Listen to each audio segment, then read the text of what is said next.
O reconhecimento por parte do técnico Mano Menezes de que o time não atravessa um bom momento. Mais do que isso, o reconhecimento de que as vaias que vieram do torcedor são compreensíveis e até justas. E esse alinhamento de discurso também teve no grupo de jogadores e na palavra do dirigente William Thomas o seu respaldo. O Inter, no vestiário após a vitória, falou sobre o momento ruim e falou em retomar o desempenho que existiu no ano de 2022, com uma postura um pouco diferente daquela que a gente viu, por exemplo, após o empate contra o Independiente de Medellín. Mano aproveitou também para dar uma cutucada no técnico Eduardo Cudê do Atlético Mineiro, que nesta semana criticou o seu grupo de jogadores, o que para Mano é uma burrice. Esse é o Diário do Inter KTO desta terça-feira, 11 de abril de 2023. Tudo bem, gente? Obrigado pela participação aqui. Não esquece de deixar teu like, te inscrever, de ativar as notificações. Bora para o Internacional aqui no A Dupla. Nesse vídeo, um resumo do que de mais importante aconteceu no noticiário colorado ao longo dessa terça-feira. E, obviamente, o mais importante, a vitória colorada por 2-1 sobre a equipe do CSA pela estreia na Copa do Brasil, terceira fase da competição. O Inter leva uma pequena vantagem para o jogo da volta no dia 27 de abril, lá em Maceió. Pode empatar, que ainda assim se classifica para a próxima fase da competição. Os detalhes dessa partida, que teve os seus momentos malucos, teve vaia do torcedor, teve uma alteração tática maluca do Mano Menezes no intervalo, tudo isso eu relato nesse vídeo aqui, do gramado até a zona mista do estádio Beira-Rio, onde eu faço o relato do que aconteceu nessa vitória colorada 2-1 sobre a equipe do CSA. É só clicar aqui para assistir, tá? Mas vamos para o vestiário colorado e a repercussão do vestiário colorado em relação à vitória. E eu começo trazendo a palavra do técnico Mano Menezes, que teve um tom bem diferente da entrevista coletiva em Medellín, na Colômbia, após o empate contra o Independiente Medellín, onde ali ele disparou, inclusive, contra os jornalistas. Nessa entrevista coletiva, o Mano Menezes foi bem mais ponderado, bem mais lúcido, me pareceu, e tem um detalhe, a entrevista coletiva ela demorou mais de 40 minutos para acontecer, então com certeza teve uma conversa bem longa, teve um alinhamento do discurso de todo mundo para que nada saísse de maneira errada através das declarações, tá? E aí a frase do Mano Menezes, para mim, ela é muito lúcida, tá? Ao explicar o jogo, ele fala: tivemos a condição de tornar o jogo tranquilo, logo no começo, quando o Pedro Henrique foi bater o pênalti. Perdemos o pênalti e levamos o gol de uma maneira que não poderíamos levar, em casa no Beira-Rio, principalmente depois da eliminação no Beira-Rio para o Caxias no Campeonato Gaúcho. E aí, nas palavras do Mano, o torcedor caiu em cima, de maneira justa. Essa fala ela mostra que o Mano já entendeu que não é sobre o jogo de hoje contra o CSA, não é sobre a partida que está acontecendo, é sobre o retrospecto, é sobre a eliminação para o Caxias dentro do Beira-Rio no Campeonato Gaúcho. E por isso que o torcedor está tão insatisfeito, mesmo com uma vitória no estádio Beira-Rio. O Mano entendeu isso e disse que a culpa desse ambiente conturbado é do time, que foi eliminado para o Caxias e que levou um gol que não poderia levar para o CSA no início da partida aqui no estádio Beira-Rio pela Copa do Brasil. E aí, depois do gol, o time teve suas complicações e o Mano deu a sua explicação sobre o jogo. Ele entendeu que nos momentos em que o Inter teve lucidez, o Inter conseguiu chegar próximo do gol e empatou e virou. Nos raros momentos de lucidez, essa foi uma análise geral do Mano em relação à partida, tá? E o Mano falou sobre as vaias que ele recebeu, tá? E aí a gente vê um discurso muito alinhado do Mano Menezes, dos jogadores e da direção do Internacional, de que a vaia é comum e de que a vaia é justa. E o Mano foi nessa linha, ele disse: olha, não acho que tenha sido a primeira vaia, porque o Mano foi muito vaiado na escalação, quando o nome dele saiu no telão. Ele foi bastante vaiado, e foi a primeira vez que isso aconteceu.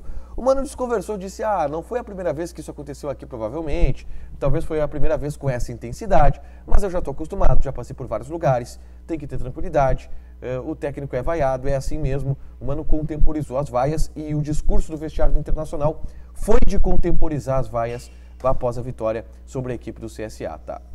O Mano disse que a receita para este momento é dar tranquilidade para a reestruturação do time, porque as coisas elas vão voltar ao normal.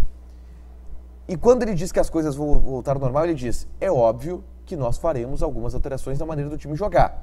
Fizemos isso no Campeonato Gaúcho, colocando o Pedro Henrique como centroavante, uma situação que nos trouxe alguns benefícios, mas outros prejuízos.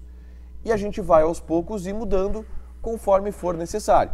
Ele não disse que tem uma mudança pronta da maneira de jogar, mas ele disse que, cara, o Inter está tateando para achar o melhor time.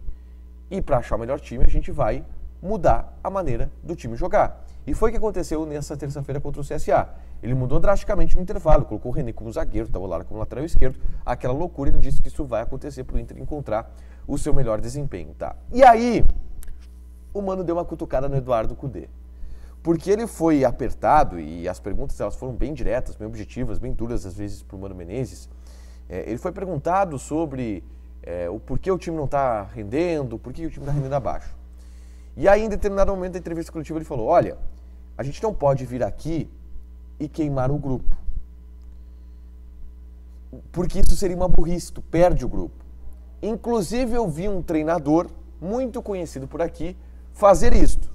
E agora está se debatendo se ele vai continuar por lá ou não, porque quando se queima o grupo, se tem um prejuízo muito grande. Ele deu uma cutucada no Eduardo Cudê. E ele está falando exatamente sobre o desejo de algumas pessoas de que o Eduardo Cudê venha para o Internacional. E isso, principalmente em rede social, ganhou força com o Cudê balançando lá no Atlético Mineiro. Repito, não tem nenhuma chance disso acontecer, tá? Nem do Mano sair, nem do Eduardo Cudê chegar. Não tem nenhuma chance. Mas isso foi levantado. E o Mano disse, eu até vi de algumas pessoas uma campanha para alguns técnicos assumirem. Que ele está falando do Eduardo Cudê e por isso até ele deu essa cutucada no Eduardo Cudê. O Calvin na Rádio Bandeirantes foi mais direto. Ele chamou o Cudê de burro, porque ele disse que é burrice fazer aquilo que o Cudê fez. Vamos para as declarações dos jogadores, tá? E a entrevista do Depena aqui na Zona Mista foi muito interessante. Primeiro, o Depena foi na mesma linha, disse que as vaias elas são normais, que o jogador tem que se acostumar, que a torcida está cobrando e tem que cobrar mesmo, porque o time não está rendendo aquilo que tem de melhor. Mas me chamou muito a atenção a fala do Depena sobre a sua avaliação do seu futebol. Ele disse que se autocritica mais do que todo mundo e que entende que nessa temporada os 2 ou 3 primeiros jogos dele foram muito bons. Ele fez gol, deu assistência, estava jogando muito bem. E depois ele decaiu. E ele é o primeiro cara a ver que ele decaiu. E ele sabe que ele decaiu e está trabalhando para tentar melhorar.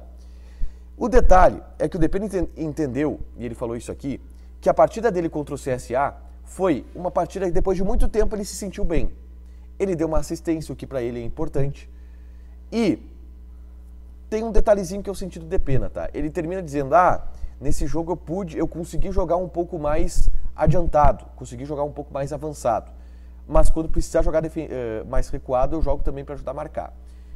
Me deu a entender que o Depena se sente mais confortável quando ele tem mais liberdade para chegar mais perto do gol, para bater, para finalizar, para dar assistência. E ele entende que foi isso que aconteceu contra o CSA e ele deu uma bela assistência para o gol do Alan Patrick, o gol de empate, o primeiro gol do Alan Patrick, tá? Depois Alexandre Alemão veio para a Zona Mista. E ele disse que nada está definido e que não existe confiança no vestiário, confiança exacerbada pelo resultado. Porque o jogo da volta contra o CSA é um jogo sorrateiro. Foi assim que denominou o Alexandre Alemão a partida da volta contra o CSA, que vai acontecer no dia 27 de abril. Ele entende que é uma vantagem que tem que ser valorizada, mas que nada está decidido porque é um jogo sorrateiro, traiçoeiro e o CSA pode sim surpreender o Internacional no Rei Pelé. Por último, quem falou foi o William Thomas, diretor executivo de futebol do Internacional. E sobre o desempenho, ele disse que é muito difícil explicar a performance, mas uma palavra do William Thomas me chamou a atenção. Ele disse, temos que ter tranquilidade para retomar o desempenho que a gente já demonstrou. Ou seja, o William Thomas admite que o Inter precisa retomar, que está abaixo e que o desempenho não está tão bom assim, mas valorizou a vitória, valorizou o resultado, o campeonato difícil, aquela história, pequena vantagem. O William Thomas também foi um pouco ensaboado nessa entrevista coletiva. Amanhã, inclusive, devo publicar um vídeo sobre algumas falas importantes da Zona Mista sobre os reforços, que estiveram por aqui, inclusive, o Rômulo, o Gia Dias e o Gabriel Barros, e que já são oficializados no Internacional, 2 deles pelo menos, tá? Por último, eu quero falar sobre o Alan Patrick. Preocupou todo mundo a situação do Alan Patrick, tá? Que saiu com dores na coxa. Tá tudo bem, tá? Um desconforto muscular foi o que ele teve, só saiu para se preservar, mas não será problema, por exemplo, para o sábado contra o Fortaleza. Eu conversei com o Maurício aqui na Zona Mista também. O Maurício disse que está tentando retornar para a partida contra o Fortaleza. O Mário Fernandes pode estar à disposição contra o Fortaleza, então o Inter vai ter um elenco um pouco reforçado para essa partida de estreia do Campeonato Brasileiro. Para fechar, gente, vamos falar de KTO. Eu errei o resultado. Eu falei que ia ser 1-0 para o Inter. Foi 2-1. Mas o conceito da partida eu acertei. E quem viu o Donos da Bola hoje, nessa terça-feira, pode confirmar. Eu disse que seria uma vitória com vaias. E eu acertei na mosca, inclusive a thumb do pós-jogo, do vídeo de relato pós-jogo, é exatamente isso, uma vitória com vaias, porque isso eu acertei, pena que não tinha isso na KTO. Joga lá, coloca o cupom ADUPLA, que tu ganha 20% de bônus no teu primeiro depósito. Fechado? Deixa teu like, te inscreve, ativa as notificações, que vai ter mais conteúdo aqui no canal. Beijo!